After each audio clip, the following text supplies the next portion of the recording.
Hello there everybody, this is Krista and welcome back to Crochet Witch Tarot, and today I've got a walkthrough for you, which I haven't done in so long, but I recently got in the long-awaited, for me anyway, Silver Acorn Tarot. I'm so excited about it, and I saw some people online talking about it, looking to see pictures, so I figured since there wasn't a walkthrough up yet that I would provide said service. Anyway, so I think we should just get right into it. So this is the Silver Acorn Tarot by Stephanie Buscema is the artist. Yes, Stephanie Buscema is the creator. We have our guidebook written by Madame Pamita, who I think just wrote, or just came out with a book recently, like Baba Yaga's, I don't know, it's something with Baba Yaga. I remember seeing that name.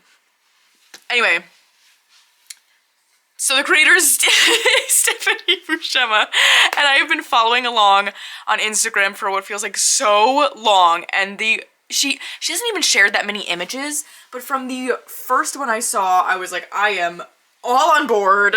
Whenever this is coming out, I need to get this. And it came out officially. You could order it, maybe it was like last Thursday or Friday. It came super quick because it ships from my hometown, which is so funny because I actually was visiting there this weekend, or not really, right near my hometown, I guess I should say. So that was just a fun little thing. But that's besides the point. We have a nice clamshell box, which I'm always a fan of. It is a bit of an oversized one. On the inside here, we have, may this deck bring you insight, knowledge, and joy on your tarot journey. I love that.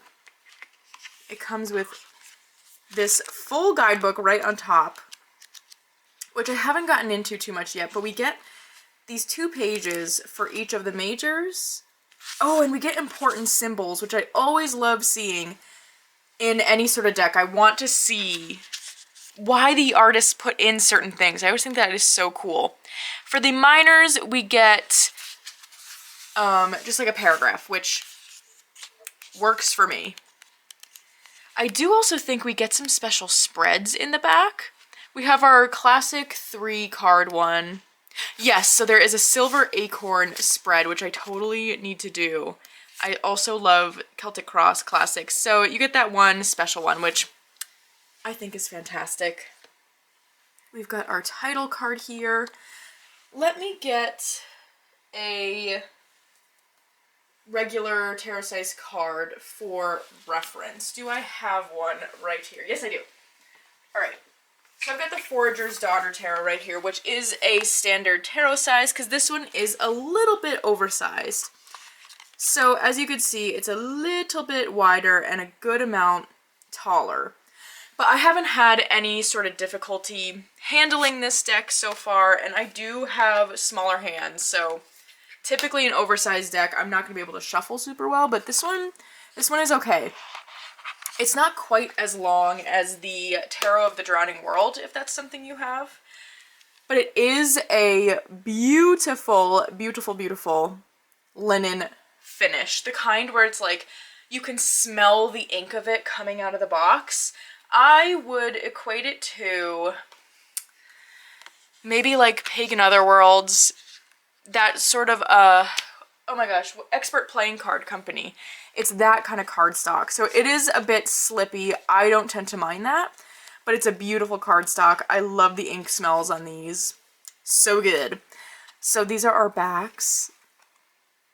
I think that is so cool how it's not, it's not quite reversible in the sense of if you don't like to be able to tell when you're sort of pulling cards, but I do love how you have the sun and moon. I think that is really, really cool. But without further ado, I think we should just get into the cards, right? That's what we're here for. So let's get into it.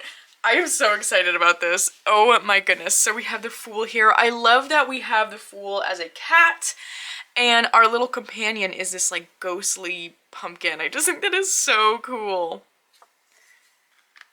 The Magician. We've got an owl. So sweet. The High Priestess. I love this card. This deck just feels really magical in the most fun way to me. I think what I've really enjoyed about this deck so far is that it gives that kind of spooky magicalness that really is like in the air in the month of October when it's like Samhain season, Halloween, that just magical feeling. But I don't really feel like this is purely a fall time or Halloween time deck. I feel like this is one that, just with the colorings and the different kinds of creatures that show up, it's one that I could use all year round. Because I feel like that sort of like spooky magicalness is of course mostly in my Halloween decks, and since I work so seasonally, I have a hard time pulling those out off season.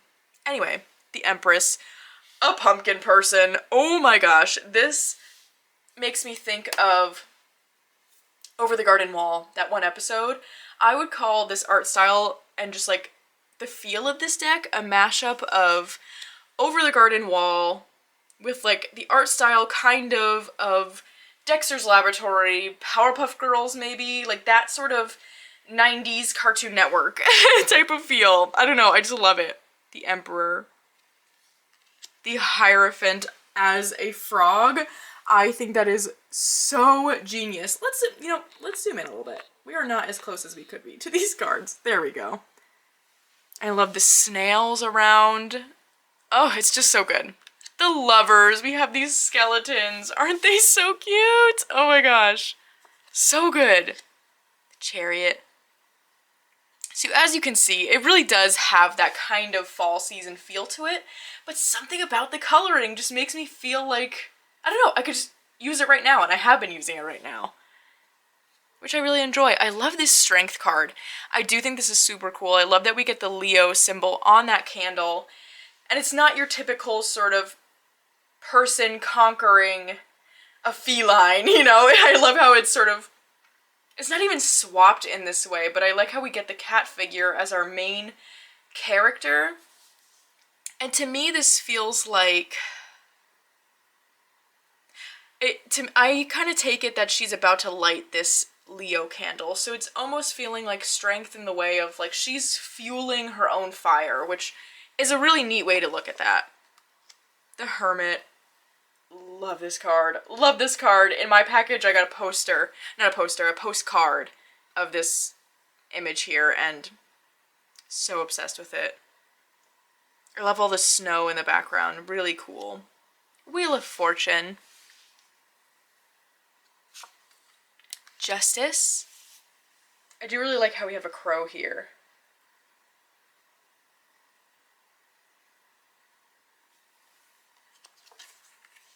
The Hanged Man. I love, love, love how it's the jack-o'-lantern head and the light is shining downwards from this figure hanging upside down. It just feels like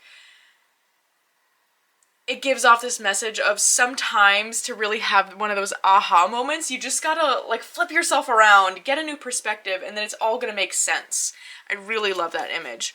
Death, so good. Is he just, I feel like he is so sassy looking, and it's my favorite thing in the whole world. Temperance. Really cool. I need to look into the guidebook for that one, because that is my card of the year, actually, is Temperance this year. The Devil. So neat. I love how this cat here has this torch and is sort of luring these moths in, because it's this double thing of like, obviously when moths get drawn to a flame, they can get burned up, but if they don't, I mean, if anyone is a cat owner here, I'm sure you've seen what your cat can do to a poor little bug. It's not pretty. The Tower. I really like how it looks kind of like a lighthouse, but also like a circus tent almost to me, which I think is really interesting. The Star. I love the bat there. And we have these bluebells too, which I feel like are kind of a symbol of hope a lot of the times too. The Moon. I feel like I keep saying that. I love. I just love this whole thing. I really do. But I really do love how the animals here are they're masqueraded. They've got masquerade masks on. I think that really is such a cool element of this moon card, and it actually looks like this bunny here still has their mask on, but no. Does the owl have a mask on? It does. It looks like they're holding an extra mask, which is interesting. The sun. I mean, so good. So happy looking. Judgment. And the World. Very classic, but very good. This definitely is, I would call this an RWS clone for sure, but it does have some interesting ways it goes its own direction every once in a while, which I think is lots of fun. Ace of Wands. I love all the butterflies around. I think that is so cool. Two of Wands. I mean, come on, with the witchy cat, and it's got this crystal ball, almost as if it's planning ahead in this way of, like, it knows possible paths. I don't know. I just think that's so cool. Three of Wands. Four of Wands. It does seem like in each of the suits, for the most part, we kind of get an animal theme. So Wands is definitely cats, if you couldn't tell already, but then also butterflies. I don't know. It's really interesting. Six. Seven of Wands. Maybe I'm wrong, because now here's a pumpkin person. I don't know. Kind of leans in that direction anyway. Eight of Wands. It's classic. It's not my, I don't know. I was gonna say it's not my favorite. This card doesn't necessarily bother me by any means. I don't mind when there is this like real classic RWS image, because, you know, it's effective, it makes sense. But sometimes when I see this, I'm like, oh, but we could have done something else. We could have, but, you know, I do like how we get, it looks like some planetary symbols on there. Oh, don't quote me on that. Nope, I don't know that. Gonna have to look at the guidebook. Nine of Wands. But again, it's definitely a Smith-Waite clone, so, like, you know, makes sense that that classic card is there. Ten of Wands, love that. We have our page. I love how they're looking up to this shooting star here, because I feel like that Page of Wands really does have that very wishful energy, but in this way where it's like it feels like this Page of Wands is following that shooting star, which I think is just so perfect for that energy. Knight of Wands. It looks like they're on a carousel, which is very, very interesting. Queen of Wands. And our king. Oh, look, they've got like the lizards and... interesting. Very cool. Now onto our cups. I love this Ace of Cups. The two skeleton people. So the Two of Cups, the cup suit centralizes on skeleton people. Love it.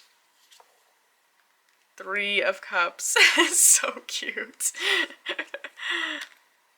Four. See, as soon as I say that, now we're on to a different... We're back to the cats, which I'm never going to complain about. But I know there's definitely more. There's more skeleton people, I swear. Five of Cups. I do love this. I just love how it's also got this real Victorian era feel to it. Oh my gosh. It just is combining all of my favorite things into the most fun, cute deck ever. Oh my gosh, am I even in frame this whole time? Yikes. It's hard. I mean, you can see on camera, but in person, the crispness of the art on these cards is just really, really amazing. And I don't know why that is so striking to me, because the art on most of my cards, like, it's not like it's blurry, but it's so crisp and clean. I don't know. There's something about that. The Six of Cups. Seven. Eight. Nine. I love this. I love how she's holding the cat there. and 10. This card I really, really love. I like how we get the usual symbology here of the rainbow and the family being together, but brought into this hearth type setting I think is so neat and gives this almost like ancestral feel to it, which I think is really cool. Page of Cups. I mean, a mer skeleton? Are you kidding? So good. So good. Knight of Cups. Alright, maybe it's the courts that kind of revolve around a certain set of characters. I think that's what I was thinking. Love that Queen of Cups. And the King. Next we have our swords. Two of Swords. 3, very classic again.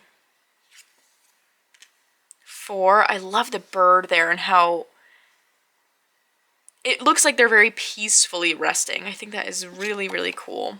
I don't know, I just love seeing a bird sleeping in that card. It's just neat. 5, 6. Cool imagery here too, because as you can see, like that water, not looking too good. It looks pretty murky and dirty, but you could see the color shifts to what seems like much clearer waters ahead. The 7, this one is very interesting to me.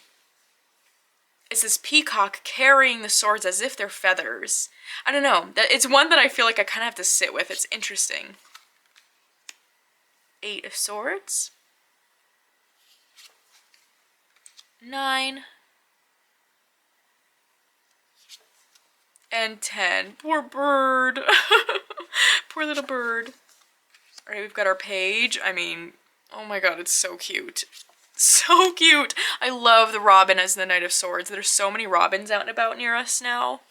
It's such a good symbol. Okay, and then though, for the King and Queen, we get these bats. Is that not just the most beautiful thing you've ever seen? And then our King. Oh my gosh. So good. And finally, we have our Pentacles. The 2.